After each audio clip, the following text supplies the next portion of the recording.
Graça e a paz para todos. Tremendo nosso Deus, né? Fazendo grandes curas no nosso meio. E o tema da nossa campanha, do nosso culto fé, cura-me, Senhor. Você crê que o Senhor vai te curar? Ou vai curar um ente querido, um amigo, um parente, seja o mais próximo, mais distante? Você crê nessa noite? Que o Senhor pode curar, mudar a sua história, mudar a história da sua família? O tema nosso hoje, o que está aí no telão, Jesus está voltando para terminar a sua obra. Cristo está voltando para terminar aquilo que Ele começou em nossas vidas. Cristo está voltando para terminar a obra em mim e em você. Abre sua Bíblia lá em João, Evangelho de João, capítulo 20. Versículo 1 ao 8.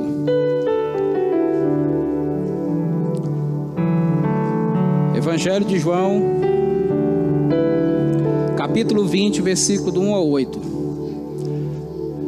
No primeiro dia da semana, Maria Madalena foi ao sepulcro de madrugada, sendo ainda escuro, e viu que a pedra estava revolvida. Então correu e foi ter com Simão Pedro e com o outro discípulo, a quem Jesus amava, e disse-lhes: tiraram do sepulcro o Senhor, e não sabemos onde o puseram. Saiu, pois, Pedro e o outro discípulo e foram ao sepulcro. Ambos corriam juntos, mas o outro discípulo correu mais depressa do que Pedro e chegou primeiro ao sepulcro. E abaixando-se viu os lençóis de linho, todavia não entrou.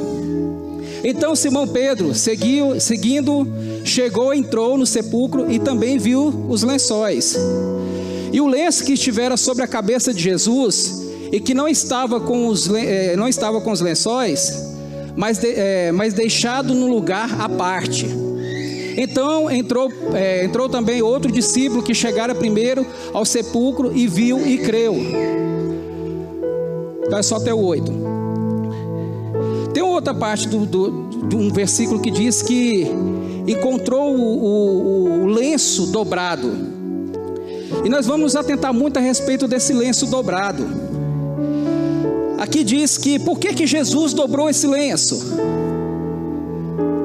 Cristo é tão perfeito nas coisas que Ele faz, que tudo que você vê na Bíblia não é em vão. Nada, cada detalhe que Jesus deixou não é em vão. Tudo tem um significado. E sobre esse lenço, Jesus teria dobrado o lenço ao ressuscitar. Ele não se preocupou com os lençóis que o cobriam, mas deu uma atenção ao lenço que tinha coberto a sua cabeça. Mas por que ele ficou tão atento a esse lenço que cobria a sua cabeça? Qual seria a real intenção de Jesus? Qual mistério estaria relacionado ao lenço dobrado? A história do lenço tem a ver com o Senhor e seu servo. Olha só, tanto que a história é interessante. Quando um servo, isso aqui é uma tradição judaica, quando um servo arrumava a mesa para a refeição do seu senhor, buscava ter certeza de que estava fazendo tudo conforme a vontade do seu senhor. Tudo que o Senhor gostava que se fizesse. Após ter colocado a mesa perfeitamente, o servo saía, longe da visão de seu senhor, até que estivesse terminada a refeição. O servo nunca se atreveria a tocar a mesa antes que seu amado Senhor já tivesse terminado a sua refeição.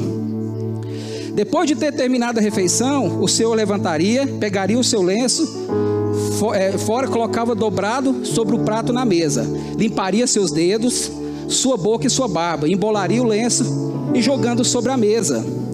Naquela tradição, o lenço embolado queria dizer, eu terminei. Lá em 1 Coríntios 6:20, diz assim, abre para mim por favor, 1 Coríntios 6:20, porque fostes comprado por preço, agora pois glorificai a Deus no vosso corpo. Jesus quer dizer para nós, ao mesmo tempo que o corpo dele estava ali, deitado, com o lenço sobre o rosto dele, ele estava dizendo o seguinte: a mesma tradição judaica, eu terminei, a obra foi concluída, o meu corpo representa o pão, como nós fazemos na ceia, né? O corpo representa o pão, o sangue representa o suco. E ali Jesus estava dizendo para o discípulo: terminei, a refeição terminei. Então o propósito foi cumprido. E o que Jesus está dizendo para nós? O preço foi pago. Eu paguei um alto preço por vocês. A sua vida me pertence. Eu derramei o sangue puro por amor a vocês, para trazer cura e restauração sobre vocês. Só que não termina por aqui. Porém, se o Senhor levantasse da mesa e deixasse o lenço dobrado ao lado do seu prato, o servo não se atreveria a tocar a mesa, pois o lenço dobrado queria dizer: eu voltarei. Quando Jesus dobrou o lenço sobre o túmulo que estava lá, ele estava querendo dizer para Pedro, que Pedro tinha muita intimidade com Jesus, e tanto que é que Jesus escolheria Pedro e João, quando ele fala para ele fazer a última ceia, para ele preparar a mesa. E Pedro conhecia essa tradição. E quando Pedro, tanto que é que você percebe, fica atento aos versículos, que nenhum dos discípulos, nem Maria Madalena, Deus não permitiu que entrasse a não ser Pedro, para que não gerasse nenhuma incredulidade no coração dele, para dizer que alguém dobrou aquele lenço. E quando Pedro chegou, viu o lenço, o que é que Jesus disse para Pedro? Pedro, eu voltarei. Jesus está dizendo para nós: eu voltarei. O lenço dobrado, eu vou concluir a obra na sua vida, vou concluir a obra na sua casa. Jesus tem algo muito grande para nossas vidas. Jesus está voltando para fazer grandes coisas em nosso meio, para restaurar a sua igreja, para levar a sua igreja. Quais lições do lenço dobrado? O lenço dobrado, como eu disse aqui, era um código para Pedro.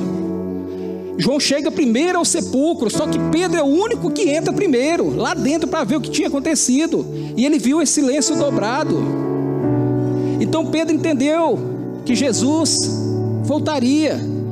Então aquilo ali alegrou o coração dele, porque ele sabia que o seu Senhor não tinha morrido, que o seu Senhor tinha ressuscitado. Quando Pedro chegar no momento depois, também olhando, que nota que os lençóis que envolviam Jesus estavam no chão, porém o lenço que cobria a cabeça de Jesus estava arrumado. Para a igreja, o lençol estava dizendo: a obra do Calvário foi realizada. Para Pedro, o lenço que estava dizendo que ele não desistiu de você, Jesus não desistiu de você. Para nós, ele está dizendo: ele não desistiu de você. Ele não desistiu de restaurar sua casa, restaurar sua família, os seus sonhos. Quantos de nós estamos precisando de cura, principalmente nesses últimos tempos, diante de pandemia? Precisamos de cura de alma, cura de relacionamentos. Quantos relacionamentos destruídos? Estamos precisando de cura. O Senhor quer curar a tua igreja. Ele quer primeiro curar a igreja, para que nós sejamos um povo sarado, para que depois possamos cuidar do mundo. E Deus quer curar eu e você, quer nos restaurar, quer nos levantar, quer tratar nossas feridas. Assim ele fez com Pedro. E Pedro sabia desse significado. Ele sabia que era Pedro quem viria e quem entenderia. Jesus deixou um código para dizer: calma, sua história não terminou. Ainda há situações que não terminou do jeito que você está pensando, do jeito que você achou que a sua vida ia terminar. Quantas histórias temos visto por aí? Quanta maldade temos visto nesse mundo nesses dias? Quando que a sociedade, o mundo está precisando ser curado, está precisando ter um encontro com Cristo. Mas para que o mundo venha conhecer Cristo, Ele não vai descer agora, vindo nas nuvens imediatamente, mas Ele vai usar eu e você, que nós somos igreja. Eu e você, igreja. Deus quer restaurar, quer nos curar, para curar o outro, para restaurar os outros. Então o mundo, quando olhar para nós, vai viver um povo sarado, um povo cheio da presença de Deus, um povo cheio da unção.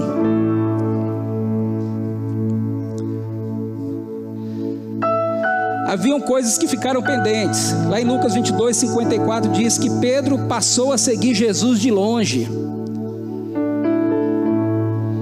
Depois que Cristo foi levado para a casa do sumo sacerdote, Pedro mergulhou nas sombras da noite e seguia Jesus de longe. Eu vou explicar qual que é o risco de seguir Jesus de longe, como Pedro correu esse risco, porque muitos de nós temos seguido Jesus de longe, temos nos relacionado com Jesus de longe, assim como Pedro se relacionou com Jesus de longe. Isso é um risco grave para nós como igreja, se relacionar com Cristo de longe. Sua coragem desvaneceu, sua valentia tornou-se covardia, né? Cadê aquele Pedro que tinha uma fidelidade incondicional, que ele relata, né, que jamais abandonaria, que sempre estaria com Jesus, jamais negaria ele, se for possível ele morria no lugar de Cristo. E tudo começou a enfraquecer. Quem segue Jesus de longe logo se aquece em fogueiras que não dão calor à alma. Pedro começou a buscar fogueiras de longe ali com algumas pessoas, ele olhando Jesus de longe. E aquelas pessoas falaram assim: mas você não é Pedro, você não é discípulo dele? Então Pedro começou a se esquentar em fogueiras que não era aquela que Cristo nos chamou para esquentar, a igreja. E cuidado quando você segue Cristo de longe. Cuidado com os relacionamentos que você anda tendo.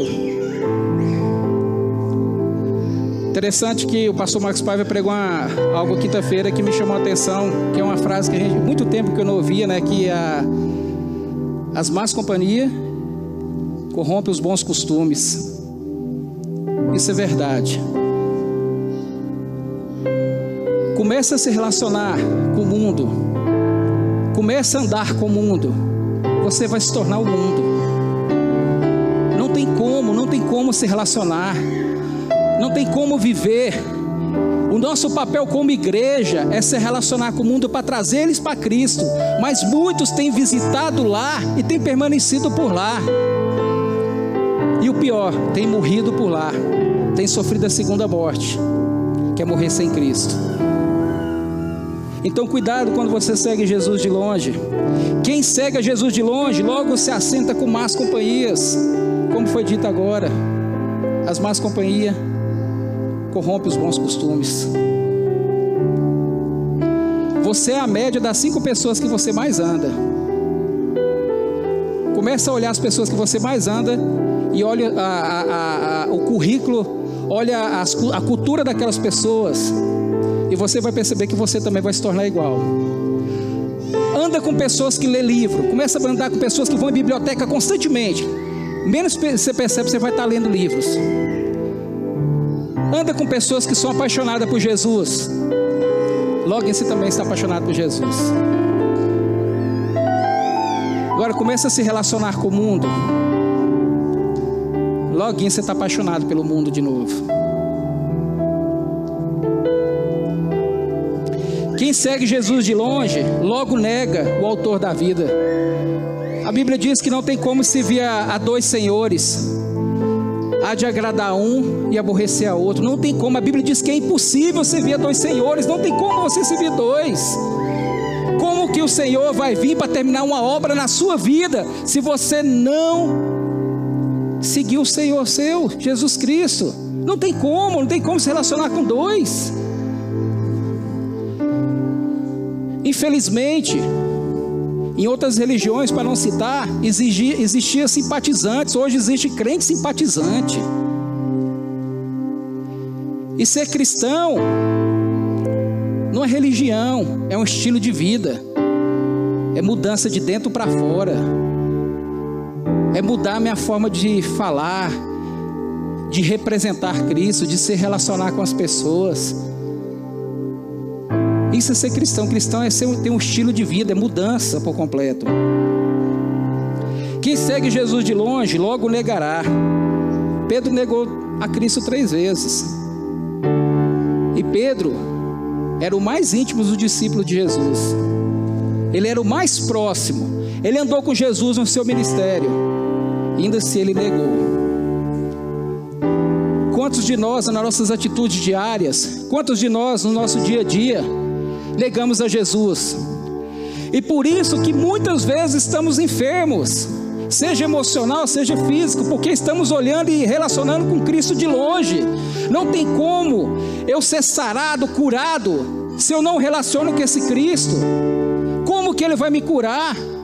Tem como eu ser curado de uma enfermidade sem ir ao hospital? Tem como eu me relacionar, tem como curar do apendicite, sei lá qual for a doença, sem me relacionar com o médico? Não. Assim é com Cristo. Não tem como eu dizer que eu sou abençoado, que eu sou filho de Deus, mas eu não me relaciono com Ele. Eu não falo dos meus problemas para Ele, eu não falo das minhas dores, das minhas enfermidades, e não tem como eu relacionar, não tem como eu ser curado. Então é dessa forma. Queremos ser curados, queremos ser restaurados, queremos ser abençoados, mas relacionamos com Cristo de longe.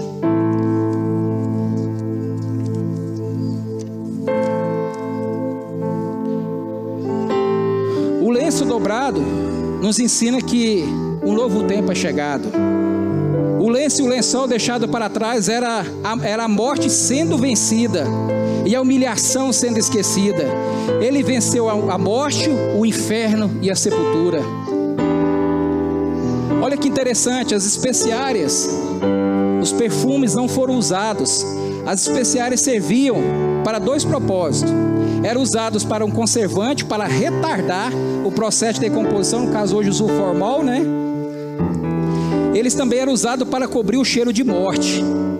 Mas como o nosso Cristo não morreu, Ele morreu, mas ressuscitou, o cheiro de morte não existia mais, apenas o cheiro doce da vitória.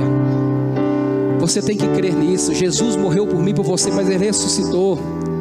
Não havia odor de morte naquele lugar. Quando Ele ressuscitou, quando Ele dobrou aquele lenço, Ele queria dizer: eu terminei e eu voltarei. Jesus está voltando para terminar a obra na minha vida e na sua. Jesus quer concluir algo grande na minha vida e na sua. Creia nisso. Busque o Senhor enquanto há tempo. Me entristeço muito ver pessoas morrendo sem Cristo. Eu falo sem hipocrisia. Eu falo muito para minha esposa. Meu coração dói quando eu vejo uma pessoa, como recentemente, né, a gente vê pelas mídias aquele MC, né, que morreu aí. Triste ver uma pessoa morrer sem Cristo. É tão horrível. E quantos perto de nós estão morrendo, estão perecendo, e nós temos a cura. Porque quando a cura não é exatamente a cura do físico, mas quando você tem a palavra de vida eterna no seu coração, e você pode plantar no coração de outra pessoa e trazer vida eterna para aquela pessoa, você está trazendo cura para ela. Você está trazendo restauração, libertação, vida de Deus para aquela pessoa. Onde havia morte não vai ter mais. Mas nós deixamos isso, abandonamos. Não somos capazes, não dou conta, tenho vergonha. Mas muitos têm perecido. Todas as religiões giram em torno de túmulos, mas só uma porta completamente aberta, e há um só túmulo vazio, o de Jesus. Todos os outros deuses têm seu túmulo lá para os seus adoradores ir lá, uma vez por ano, não sei, cultuar no túmulo. Mas se você for lá agora, em Israel, o túmulo do nosso Jesus está vazio, porque Ele ressuscitou e vive para todo sempre. Jesus vive. Jesus vive hoje, Jesus vive no nosso coração, no nosso dia a dia. Mas para que Ele venha viver fortemente na sua vida, você precisa se relacionar com Ele. Jesus não está pedindo sacrifício nenhum, porque o sacrifício já foi pago na cruz, o sangue já foi derramado. Não estamos debaixo da lei, estamos debaixo da graça.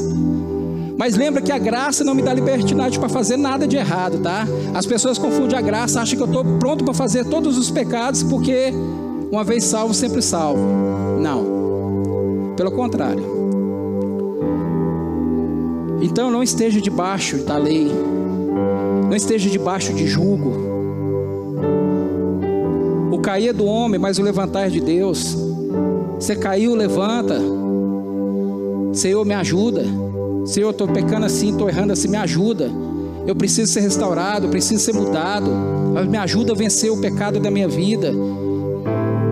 Mas precisamos procurar essa mudança. precisamos buscar essa restauração. Um novo tempo chegou, o lenço está dobrado, Jesus destruiu aquele que tinha o poder da morte. João 10:10, o ladrão vem somente para roubar, matar e destruir. Coisas como drogas, violência, sequestro, crimes hediondos, armas satânicas. Satanás só veio para isso, somente para destruir, para acabar com vidas, destruir famílias. Quantas famílias destruídas, quantos relacionamentos, quantos filhos nas drogas, quantos crimes temos ouvido por aí, visto por aí, porque Satanás veio somente para matar, roubar e destruir. Esse é o papel dele. Milhões têm sido vítimas do diabo. Ele está matando o vigor, a alegria, o entusiasmo, a pureza, o respeito, a esperança em muitas vidas. Satanás tem destruído. E quantos de nós temos percebido de Satanás destruir dentro dos nossos lares, dentro da nossa casa, permitindo que filhos, seja quem for, façam o que quiser dentro da sua casa. O pecado está na nossa casa. O diabo está agindo dentro do nosso lar e nós estamos deixando como se fosse normal. Não podemos.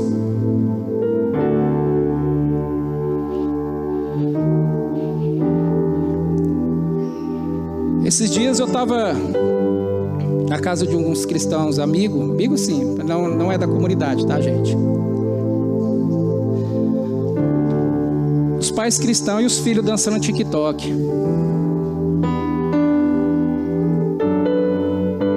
Não é normal isso, gente. Não é normal. Achar que isso é normal não é normal. Então você e sua esposa tá salvo, seu filho, né? As coisas não são assim. Nós não podemos deixar o pecado dentro da nossa casa. Nós temos que chamar a presença de Deus para o nosso lar. Temos que chamar a presença de Deus para nossas casas. Deixa o Senhor terminar a obra na sua família, na sua casa. Mas não deixe o diabo roubar sua família, roubar seus filhos, roubar seus sonhos, seus projetos. Dê um basta para Satanás. Dê um basta para as mentiras dele. Deixe o Senhor terminar a obra na sua casa. Deixe o Senhor terminar a obra na sua família. Mas não permita que o inimigo venha roubar a sua casa. Não permita que Satanás venha fazer isso. Ele venha matar dentro da sua casa. Ele venha roubar e venha destruir o seu lar. Para dizer mais claro que a gente lê esse versículo no geral. Mas como se Satanás estivesse falando para você: eu vim para matar, roubar e destruir a sua casa. E vou destruir você e sua família. Só que você tem que lembrar que Jesus veio para trazer vida e vida em abundância. Ele veio trazer vida para sua casa, vida para sua família, vida para os seus filhos. Mas para isso você tem que tomar uma posição diante do Senhor. Interessante lá em 1 Coríntios, capítulo 15. 1 Coríntios, capítulo 15.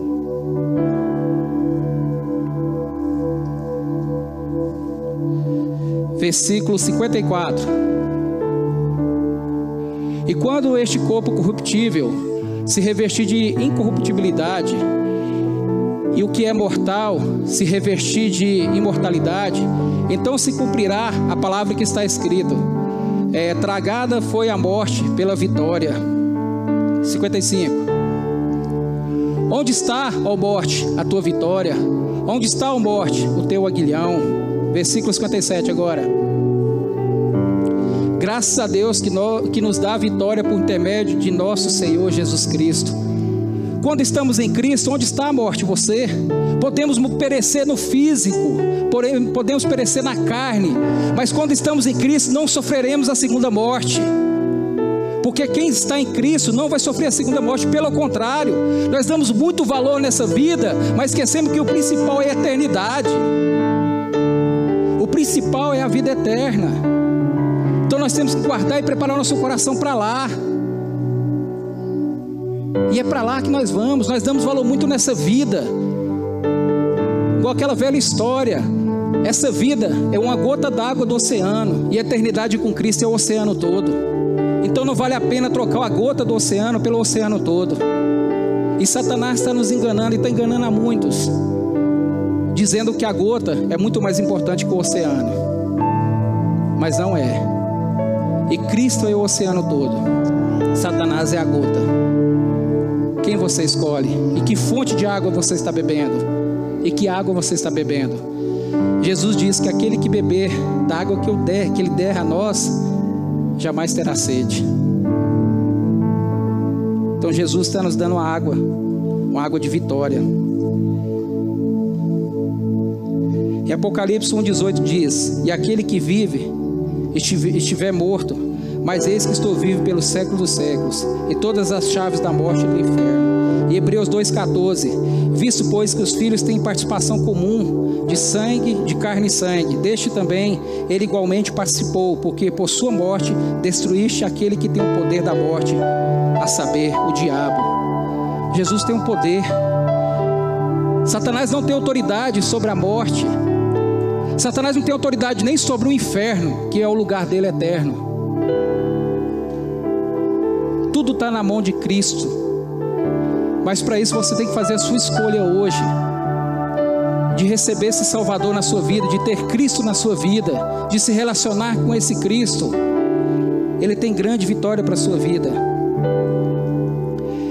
Jesus livrou os que tinham pavor da morte e estavam sujeitos à escravidão. Hebreus 2,15 diz: e livraste a todos que pelo pavor da morte estavam sujeitos à escravidão por toda a vida. Quantas pessoas são escravas do medo da morte?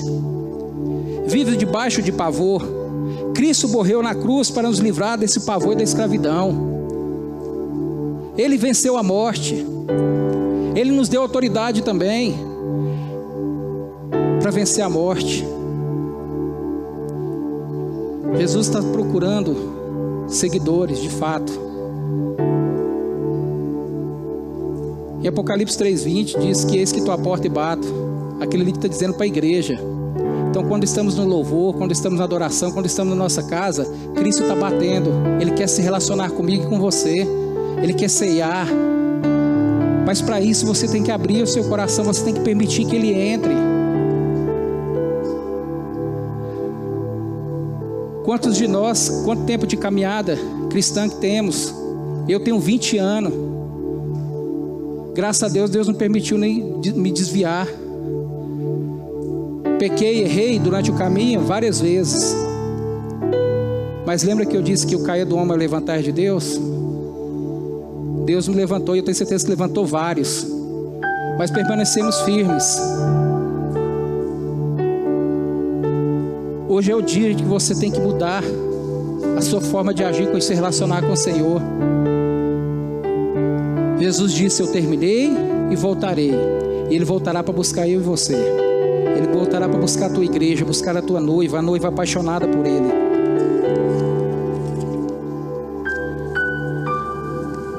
Terceiro e último. O lenço dobrado é um sinal para a igreja que Jesus voltará. Jesus está voltando para terminar aquilo que Ele começou. E para que tudo realmente esteja consumado, ainda falta levar a igreja, sua noiva, para as bodas com o noivo. Jesus está prestes para voltar, para buscar eu e você, para viver eternamente com Ele. Lá não haverá dor, não haverá sofrimento. Estaremos com Ele para sempre. Não estaremos sob julgo de nada, de ninguém, porque não estaremos com Ele. E se realmente você ama esse Cristo de fato, realmente você está aqui porque você quer se relacionar com Ele, então hoje é o dia de você buscar esse Cristo, de relacionar, de buscar um alinhamento com Ele, se alinhar nos propósitos dEle, se alinhar na vida com Cristo. Você precisa se alinhar com Cristo. Você precisa se relacionar com Ele. Dentro de um relacionamento de namoro, de casamento, tenta fazer isso no seu casamento. Se relaciona com Ele só no domingo. O seu esposo, o seu namorado. Fala: a partir de hoje não quero conversar com você, só domingo a gente se vê, às 9h30 da manhã, às 7 da noite. Detalhe: durante os outros dias você vai viver uma vida desregrada, fazer tudo que você tem direito nesse mundo. Eu te garanto, quando chegar no domingo, você não está casado de novo. Você não está relacionada com Ele. Assim é com Cristo. Não tem como eu viver uma vida desgarrada e chega no domingo, ou sei lá, o dia de cultos, e achar que está tudo bem. E o bom é que o homem não perdoa, né? E Cristo perdoa. Que amor é esse, né? Um Deus que nos perdoa, mesmo nós erramos e pecando contra Ele. Esse é o nosso Deus fiel. Logo após o arrebatamento ocorrerá outro evento exclusivo para os salvos arrebatados, o casamento em Cristo e a igreja. Você quer se relacionar, você quer casar com Cristo? Você está disposto? Eu estou disposto a me relacionar profundamente com esse Cristo. Você acredite ou não, Israel é o nosso relógio, né? E o que está acontecendo lá reflete no mundo. Eu estava vendo uma reportagem esses dias, até a pastora Irene falou comigo que seria tudo isso para acontecer a construção do terceiro templo. E eu estava pesquisando sobre isso e realmente tudo que está acontecendo já estão caminhando para a construção do terceiro templo. Isso tudo antecede a volta de Jesus. Jesus está à porta. Tudo que tinha para acontecer no mundo, relacionado a guerras, crise econômica, pandemia, maldade, perversidade, está aí. O cenário está pronto para que nosso Senhor venha e busque a tua igreja. E você está pronto para subir com Ele? Mas para isso, procura curar o teu coração, procura curar a tua alma, as tuas feridas, para você ter um relacionamento profundo com o Senhor.